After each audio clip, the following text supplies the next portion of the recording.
The United States must understand that Africans are not going to take it anymore. If you don't treat the Africans fairly, the United States is going to see itself slowly losing ground to China, to Russia, to all other nations, because without respecting the Africans, without treating the Africans as equal, without understanding that exploitation and abuse of Africa simply cannot continue. I'm telling you, the West is run by idiots, absolute idiots. Doc, I've never seen so many political idiots and insane people in political power in my lifetime. It is astounding to watch. I mean, they're legalizing bestiality. Yes. They're starting World War III. They're dangerous to society. They ought to be institutionalized. They ought to be put in mental homes and let them have their parliaments inside a mental institution. They can vote on everything they want to there. They could give them pretend Tories like they're running, you know, like they're running Twitter and things. Just make them believe that they're running things. They could deplatform everybody. Just sit inside the mental institution and go absolutely crazy. The West is losing its power. The United States is going down. The UK is going down.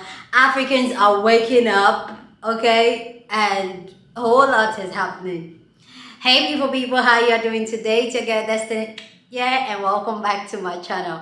So today's video, I find this video very exciting, very intriguing, very like it's something that has been building up for a while now, but just seeing it play out now is just like mind-blowing for me. So if you don't know, Putin is in South Africa right now, and speculation has been going on for a couple of weeks, like, oh, if the South African government are going to arrest Putin and all that, but none of that is happening. None of that is happening. So if you don't know, let me give you guys a backstory, then I'll show you guys some clips that confirm this whole story. So if you don't know, there's this union forming on the BRICS nation, and the BRICS nation is practically Russia, China, is it Saudi Arabia, Indian, I can't remember the last one, but anyway, it's a union of countries coming together to kind of just rubbish the dollar, because we all know the dollar has been like the universal currency all over the world, and this union is trying to make gold as a currency. And this push comes in hand with the Russia and Ukraine thing, but the United States government and even the Western government, including France, I did a video where I was talking about how the France government is trying to keep an alliance with Africans. Some African countries are applying to be part of BRICS, and this is very interesting, including my country, Nigeria, is applying to be part of BRICS. I think Nigeria was initially supposed to be part of it, and it's really intriguing. So there's a summit going on in South Africa, and I need you guys to see a couple of videos that just got me like, yeah, the West is down. The West is going down. ICC, Putin is welcomed here, and no one is going to arrest Putin. If needs be, we'll go and fetch Putin from the airport to his meeting. He will finish all his meetings. We'll take him back to the airport. We're not going to be told by these hypocrites of the International Criminal Court, who know the real violators of human rights, who know the murderers of this world. We know very well where the US says we are going in to install peace. That place will never know peace as long as America has visited that place. President Putin is welcomed. We know our friends. We know the people who liberated us. We know the people who supported us. In Kutukonaval, the weapons that were used in Kutukonaval that led to the liberation of South Africa were coming from Russia. It is this coalition of countries standing up against the Western hegemony, and that's really what it is. You know, it's not just Brazil, Russia, India, China, and South Africa. You have well over a dozen countries that have already applied, such as Algeria and Argentina and Iran, the United Arab Emirates, Nicaragua, Turkey, Indonesia, Senegal, Nigeria, Afghanistan, Egypt, Kazakhstan, and the biggest one of all, Saudi Arabia, has formally applied to the BRICS nations. And so when you talk about this growing cohesion of countries, there are others that they're already set their eyes on. And in Brazil's backyard, you have Argentina. In Latin America, you have Nicaragua. In Central America, Algeria. You have Egypt. Excuse me. Near South Africa, you have Algeria, Egypt, Iran, Saudi Arabia, as we just talked about, the United Arab Emirates, Nigeria, Senegal, Afghanistan, Kazakhstan, India, Indonesia, Thailand. All of these countries and their neighbors that are growing together are forming a massive, very imposing, not only from a GDP, but you put all these countries together and their military might is very, very strong as well. And they're talking, those are the BRICS plus. Now they're talking about adding more countries, including Costa Rica, El Salvador, Guatemala, Honduras, Panama, Bolivia, Chile, Cuba, Ecuador, Peru, Uruguay, Venezuela, Azerbaijan, Mongolia, Kazakhstan, Turkmenistan, Uzbekistan, Pakistan, Sri Lanka, and Vietnam. The list goes on and on and on. And okay, so what that means is right now they're dealing in this. Correct. In 1944, this became the reserve currency of the world right after World War II. You can see the Russian President Vladimir Putin has arrived in South Africa for the 10th BRICS summit happening in Johannesburg, Sandton. He is one of 5 heads of states that have arrived. The Brazil president, the Indian president, and they're all here to, well, I guess, work on the economies. It's a grouping of emerging economies. And remember, this year's theme is BRICS in Africa, so a strong African link, collaboration for inclusive growth and shared prosperity in the 4th Industrial Revolution. The 5 heads of states of the BRICS member nations are attending the 3-day event, which will end tomorrow. That's Brazil's President Michel Temer. The Russian president has just arrived, India's Prime Minister Narendra Modi, and President Xi from China. Of course, President Cyril Ramaphosa is this year's host. Remember, we've also got a strong component of African nations that are also present here. They are part of the BRICS Africa Outreach Program. The heads of state from Namibia, Gabon, Angola, Senegal, Uganda, Togo, as well as Rwanda will be also in attendance. So indeed, a very, very important summit. The BRICS Leaders Summit is convened annually with discussions representing spheres of political and social economic coordination. And the chairmanship of the forum is rotated annually among its members, according to the acronym BRICS. So lots of excitement, I guess, in terms of trying to get investment, in terms of trying to move these 5 nations forward, in terms of global economics. We do know about what's happening with the United States and its relationship with the global community. The issue of protectionism, that's key. That is, I guess, one of the broader themes of the BRICS summit. How do they overcome these challenges in terms of certain tariffs that are being imposed on steel and aluminium?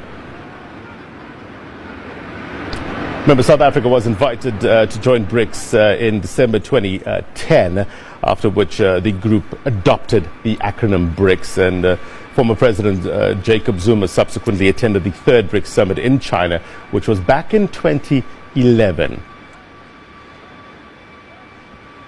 There you go, the Minister Naledi Pandor walking on the tarmac there with the arrival of President Vladimir Putin in South Africa for the 10th BRICS Summit happening in Sandton, Johannesburg.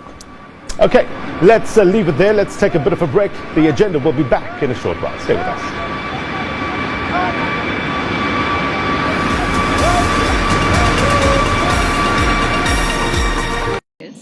To be here in Ghana and on the continent of Africa. Today begins a week-long journey, first here in Ghana, then on to Tanzania, and then Zambia. On behalf of the President and our entire nation, we bring you greetings, and we are looking forward to this trip as a further statement of the long and enduring and very important relationship and friendship between the people of the United States and those who live on the continent of Africa. I'm very excited about the future of Africa. I'm very excited about the impact of the future of Africa on the rest of the world, including the United States of America. When I look at what is happening on this continent and the fact that the median age is 19 years old, and what that tells us about the growth of opportunity, of innovation, of possibilities, I see in all of that great opportunity, not only for the people of this continent, but the people of the world, especially when we understand that by the year 2050, we believe 1 in 4 people on Earth will be on the continent of Africa.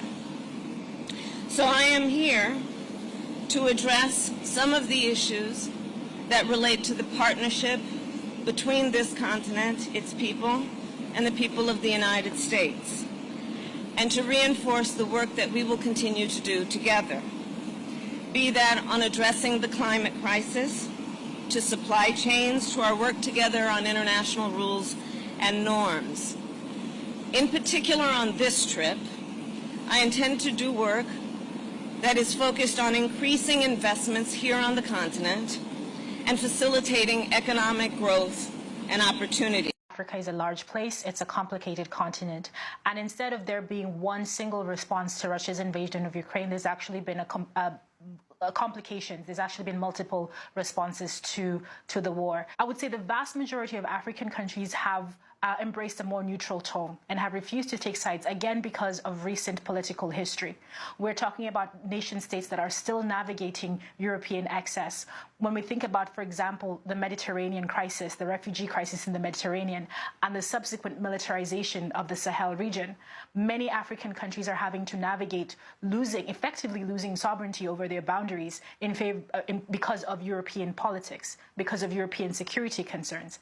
We're talking about, I think initially, the moral hazard of neo-imperialism, I think, is what many African countries are struggling with, because it really is caught between a rock and a hard place, a choice between the last 10, 20 years, whereby the political relationship between Africa and Europe has really not been one of equals, has really been one of being consumed and being seen as a place that is only valuable for its natural resources, and being stuck with Russia's neo-imperialism in Ukraine, which also then has that political familiarity, albeit from a slightly more abstract position. And I think that's why neutrality kind of appeals to a lot of African countries, because we don't want to forget the recent history. We don't want to repeat the recent history, even though there is a recognition that what is happening within Ukraine is fundamentally unjust. Anyway, guys, go ahead and share your thoughts down in the comment section, because that's what we do here. We have conversations, so feel free to share your opinion, but please, please, please do it respectfully, because that's what we do here. We have conversations, so you don't have to disrespect anybody to air your opinion. So go ahead, share your opinion respectfully, okay? So let me know what you think about those videos that you've seen. You can see Malima talking about how nobody's arresting Putin, and how a lot of Africans are excited that, yeah, we're going to eventually claim our power. Like, we're not going to allow the US or UK use us the way they used to use us today. And I feel like this thing is coming on in fringe with probably the trip agreement we had to get independent. I think this is the time, like, it's coming to an end, and Africa is aligning with different. And even America is scared, because they asked their vice president to come to Ghana. That just shows how scary, like, this old China and Russia move is making the West.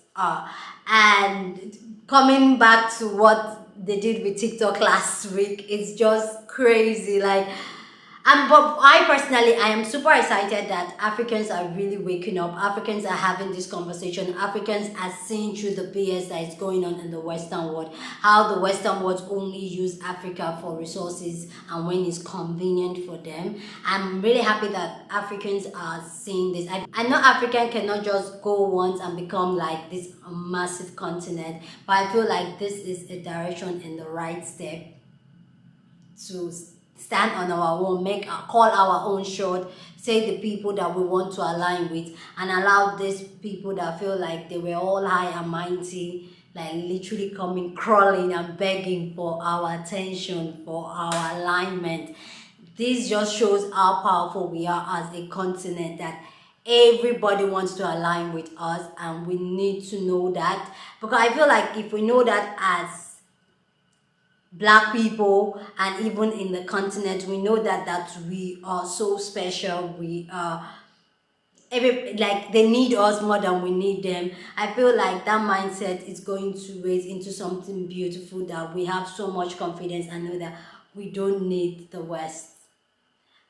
Like, I'm super excited. Let me know what you think about this video down in the comment section. Love to know what you think. Go ahead and share your thoughts down in the comment section. What do you think about this move that lots of African countries are making towards the West? What do you think? Do you agree with it? Do you think this is going to come back and backfire against African countries?